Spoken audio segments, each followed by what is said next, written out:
जय सिया राम। आज चर्चा करेंगे अंजू जो प्यार प्यार में पागल होकर के सनक गई थी और चली गई थी नसरुल्ला के पास पाकिस्तान में। फातिमा, वहां पे इसका नामकरण हुआ है फातिमा। फातिमा के नाम से जानी जाती है और फिर 5 से 6 महीने बाद ये भारत में फिर लौट करके आती है, क्योंकि इसको जूते चप्पल से इसको मारा जाता है। पूरा इसका दुर्गति होता है। इसके बाद वहां से किसी तरीके से भाग करके आती है, यहाँ पे एयरपोर्ट पे पहुंचती है। एयरपोर्ट पे पहुंचने के दौरान वहां पे कुछ पत्रकार पत्रकार पहुंचते हैं और पत्रकार पहुंच करके 2-4 सवाल पूछते हैं, बहुत सारा सवाल पूछते हैं, लेकिन लास्ट में उन लोगों का सवाल रहता है कि तुम्हारे गले पे निशान कैसा है। तो ये बता रही है कि ये सब चर्चा न करिए तो अच्छा है, जो बात करना है वो बात करिए, इतना डीपली में जाने की जरूरत नहीं है। तो इतना डीपली में जाने की क्यों नहीं जरूरत है?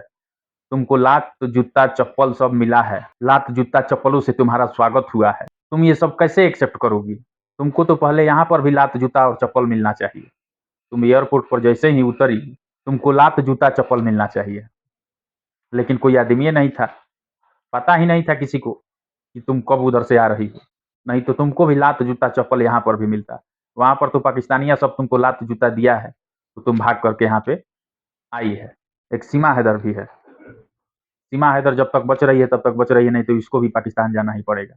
ये बेशक प्यार के पागल में आई है, प्यार में पगला करके आई है, लेकिन इसको भी पाकिस्तान जाना ही पड़ेगा, एक ना एक दिन जाना पड़ेगा, क्योंकि इसका हर एक चीज़ फ्रॉड है। जितना भी इसके पास डॉक्यूमेंट्स है वो सब फ्रॉड है। फ्रॉड तरीके से आई है तो फ्रॉडे है। डॉक्यूमेंट्स जब फ्रॉड है तो ये भी फ्रॉड हो सकती है।